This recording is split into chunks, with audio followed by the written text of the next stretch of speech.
नमस्कार, मैं कमलेश कबीर आपका एक बार फिर स्वागत करता हूं इस नए एपिसोड में। आज के इस एपिसोड में हम बात करने वाले हैं बिहार की राजनीति की। बिहार में विधानसभा चुनाव को अभी लगभग जो है वो 10 से 11 महीने का समय बाकी है और उससे पहले दिल्ली में विधानसभा चुनाव जो है वो कंप्लीट होना है। लेकिन इसी बीच 10 महीने पहले ही बिहार की राजनीति में दोनों ही गठबंधन, एक गठबंधन एनडीए का और दूसरा गठबंधन महागठबंधन, जिसको कांग्रेस पार्टी और आरजेडी जो पार्टी है समर्थित गठबंधन, दोनों गठबंधन अपनी अपनी गोटियां सेट करने में लगे हुए हैं। और इसका ताजा उदाहरण मिलता है अभी राहुल गांधी का बिहार का दौरा हुआ। बिहार जाके आए और आपको पता होगा संविधान बचाने के लिए आजकल वो जो है वो देश भर में घूम रहे हैं। उसी के तहत उनकी जो है वो एक सभा थी। अब ऐसी स्थिति में बिहार के अगर हम समीकरण को देखते हैं तो अभी इस वक्त क्या चल रहा है, अगर हम उसकी चर्चा करें तो बिहार में पशुपति पारस, उनकी मुलाकात होती है लालू प्रसाद यादव से, तेजस्वी यादव से। पशुपति पारस जो एनडीए गठबंधन में थे और जब विधानसभा के उपचुनाव हुए तो पशुपति पारस ने तरारी सीट मांगी थी, लेकिन तरारी सीट पशुपति पारस को नहीं मिली। उससे उनको लग रहा है कि एनडीए में उनकी अनदेखी की जा रही है, वो नाराज चल रहे हैं और ऐसे में वो सीधे तौर से जाकर मिल गए लालू प्रसाद यादव से। और इसके अलावा उपेंद्र कुशवाहा को तो आप जानते ही हो, वीआईपी पार्टी वाले, ये भी एनडीए के जो है वो गठबंधन का हिस्सा रहे। और उपेंद्र कुशवाहा तो आपको ये भी पता होगा कि मोदी की जो फर्स्ट टर्म थी उसमें मंत्री भी रहे। अब ऐसी स्थिति में बिहार में जो है वो उनको गठबंधन में या एनडीए की सरकार होने के बावजूद कुछ मिल नहीं रहा, तो उनको भी यही लग रहा है कि उनकी अनदेखी की जा रही है, इसलिए उनकी भी जो है वो मुलाकात होती है आरजेडी सुप्रीमो से। और उपेंद्र कुशवाहा ने तो सीधे तौर से जो है वो अनाउंस भी कर दिया कि वो अब महागठबंधन का हिस्सा बनने जा रहे हैं। तो इस वक्त महागठबंधन में 4 पार्टियां नजर आ रही है, आरजेडी, कांग्रेस पार्टी, इसके अलावा उपेंद्र कुशवाहा और पशुपति पारस। ठीक उसी तरीके से अगर हम देखते हैं तो एनडीए गठबंधन में जेडीयू, बीजेपी, जीतन राम मांझी और चिराग पासवान, तो ये लगभग जो है वो 4 पार्टियां जो है वो एनडीए में नजर आ रही है। तो 4 पार्टियों का ये गठबंधन इस वक्त, जब हम 10 महीने पहले इस चुनाव की चर्चा कर रहे हैं, तो उसमें नजर आ रहा है। उसके बाद में किस तरीके से राजनीति आगे बढ़ती है, क्या डेवलपमेंट होता है, वो बाद की बातें हैं। लेकिन इसी बीच जब हम बात करते हैं कांग्रेस पार्टी की, तो कांग्रेस पार्टी के राहुल गांधी जब बिहार के दौरे पे गए तो पप्पू यादव, उन्होंने जगह जगह जो है वो फ्लेक्स पोस्टर लगाए राहुल गांधी की फोटो के साथ। हालांकि राहुल गांधी के कद को जो है वो बड़ा दिखाया गया और पप्पू यादव को थोड़ा छोटा। लेकिन बड़ी इंटरेस्टिंग बात यह थी कि पप्पू यादव के समर्थकों के साथ में, या पप्पू यादव के समर्थक जो है वो एयरपोर्ट पर राहुल गांधी के फेवर में नारे लगाते हुए नजर आए। और नारा क्या था? हमारा नेता कैसा हो, राहुल गांधी जैसा हो, युवा नेता या और भी जो है वो जननायक की तरह। तो ये जो है वो छवि दिखाने के लिए पप्पू यादव के समर्थकों ने नारे लगाए और लग रहा था कि पप्पू यादव ने जो है वो इस पे खर्चा भी किया होगा। लेकिन राहुल गांधी जब प्लेन से उतरे तो उनकी अनदेखी करते हुए आगे बढ़ गए। ये जो है वो पहली खबर। उसके बाद में जब वो आगे बढ़े तो ठीक ऐसा ही नजारा जो है वो जेपी यादव चौक पर था। वहां पे भी पप्पू यादव ने कुछ लोगों को इकट्ठा कर रखा था, लेकिन फिर वही हाल जो एयरपोर्ट पे हुआ था, राहुल गांधी ने पप्पू यादव को कोई तवज्जो नहीं दी। और ठीक से अगर आप समझोगे तो ये सिर्फ और सिर्फ इसलिए था, पप्पू यादव ये दिखाना चाह रहे थे कि, या हम कहें तो शक्ति प्रदर्शन कर रहे थे, ये वर्ड अगर हम यूज करें तो ज्यादा अच्छा रहेगा। लेकिन राहुल गांधी ने यहां पर भी पप्पू यादव को घास नहीं डाली। और हद तो तब हो गई, जिस मौर्या लॉक होटल में राहुल गांधी रुके हुए थे उसी होटल में पप्पू यादव ने भी एक कमरा बुक कराया था कि शायद होटल में जो है वो राहुल गांधी की मुलाकात पप्पू यादव से हो जाएगी। लेकिन वहां पर भी ऐसा नहीं हुआ। अब आप अंदाज, इसलिए मैंने कहा है कि एक पप्पू ने दूसरे पप्पू को पप्पू बना दिया। और इसकी वानगी अगर आप देखोगे, अगर हम फैक्ट्स की बात करते हैं तो इसको लेकर जो है वो अलग अलग थ्योरी चल रही है कि राहुल गांधी ने आकर पप्पू यादव को मुलाकात क्यों नहीं की। तो एक थ्योरी, जिस थ्योरी से पहले मैं दूसरी थ्योरी पे जाऊंगा, पहली थ्योरी पे उसके बाद आऊंगा, और वो थ्योरी ये है कि तेजस्वी यादव से राहुल गांधी की मुलाकात होनी थी। गठबंधन की दोनों बड़ी पार्टियां हैं। ऐसी स्थिति में तेजस्वी यादव और पप्पू यादव को 36 का आंकड़ा जो है वो नजर आता है। और आपको पता ही होगा, इससे पहले भी पप्पू यादव कह चुके हैं कि बिहार में गंगा नदी के दो किनारे हैं, एक किनारा तेजस्वी यादव है तो दूसरे ओर जो है वो पप्पू यादव है। मतलब दोनों किनारे जो है वो आपस में मिल नहीं सकते। और समस्या जो है वो आपको समझ में भी आ गई होगी, क्योंकि आरजेडी की अगर इस वक्त नीति देखोगे तो आपको लग जाएगा, क्योंकि दो बेसहारा लोग एक दूसरे के सहारा ढूंढ रहे हैं।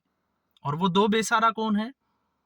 लालू यादव, जिसको नीतीश कुमार, भले ही मीडिया जो है वो कुछ भी कहे, लेकिन नीतीश कुमार जो है वो उनको आसपास फटकने भी नहीं दे रहे। और ठीक ऐसी स्थिति जो है वो है पशुपति पारस की। उनको भी जो है वो एनडीए में उतनी तवज्जो नहीं मिल रही है। अब ऐसी स्थिति में, क्योंकि आरजेडी जो है वो मुस्लिम वोटर और यादव वोटर उनको साथ लेकर चलती है, और ऐसी स्थिति में पशुपति पारस के और उपेंद्र कुशवाहा के अगर कुछ वोट उनके साथ आ जाते हैं तो फिर उनको लग रहा है कि शायद उनका वोट शेयर जो है उसमें इजाफा हो जाएगा। तो ये, और तेजस्वी यादव ये भी कभी नहीं चाहेंगे कि उनके पैरेलल यादव समाज से कोई बड़ा नेता जो है वो निकलकर बाहर आए, जिसकी मैं बात कर रहा हूं पप्पू यादव की। इसलिए तेजस्वी यादव और पप्पू यादव का 36 का आंकड़ा है। और विधानसभा चुनाव में, सॉरी, लोकसभा चुनाव में आपने देखा जिस तरीके से पूर्णिया की लोकसभा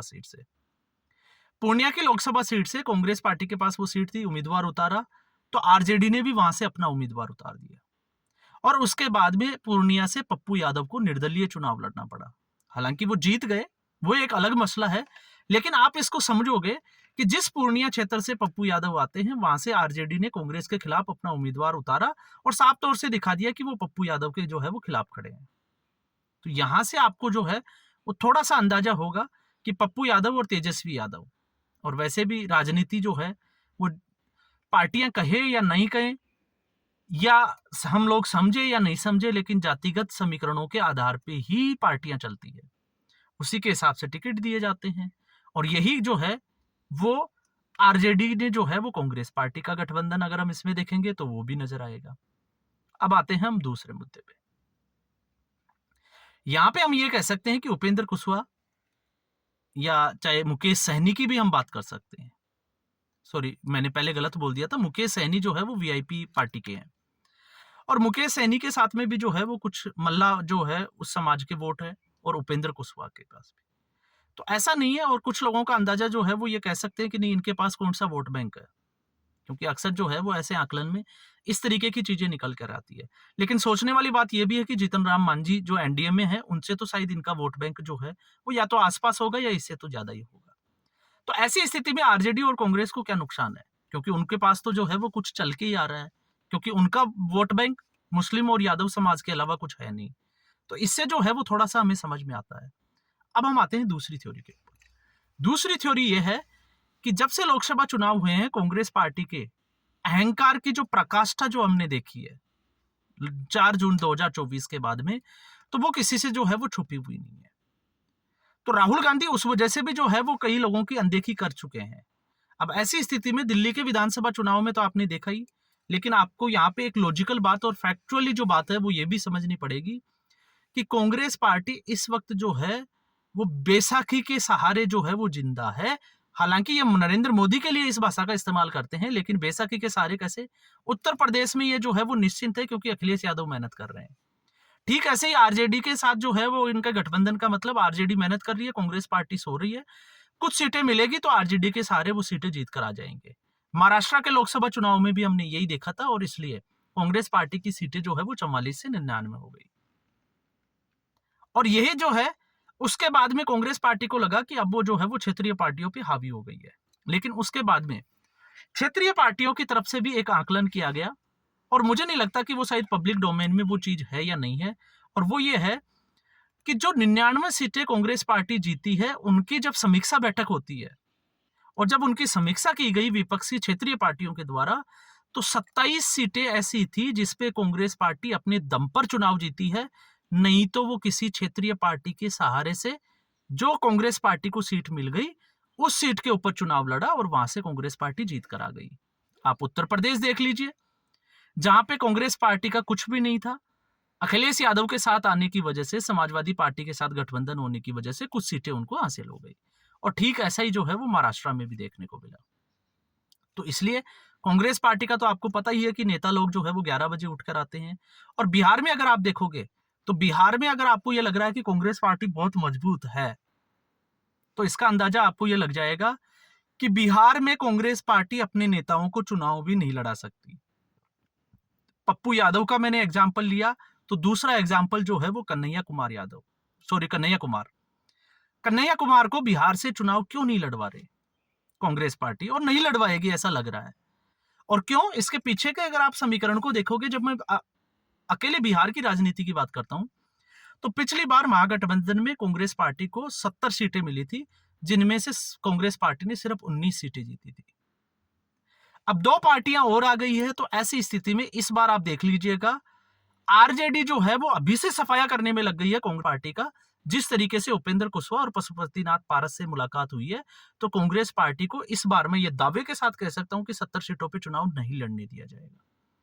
19 सीटों में से कुछ सीटें जो है वो पशुपति पारस को दी जाएगी और कुछ सीटें जो है वो आप देख लीजिएगा उपेंद्र कुशवाहा को दी जाएगी।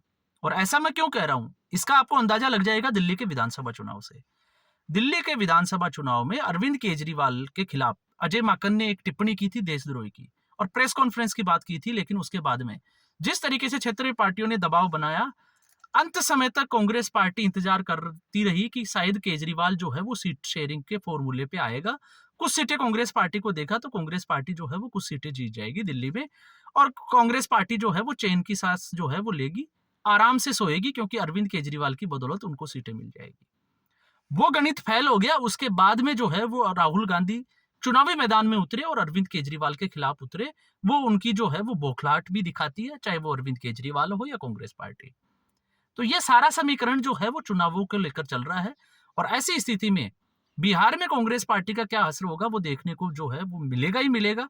और साथ में जिस तरीके से मैंने आपको बताया है, आप देख लीजिएगा, पप्पू यादव को तो पप्पू बना रहे हैं, लेकिन आरजेडी जो है, लालू प्रसाद यादव इस बार जो है वो पप्पू को भी पप्पू बनाकर ही छोड़ेगा। तो आज के एपिसोड में बस इतना ही। उम्मीद करूंगा वीडियो एपिसोड आपको पसंद आया होगा। वीडियो को लाइक करें, शेयर करें, चैनल जरूर सब्सक्राइब करें। धन्यवाद।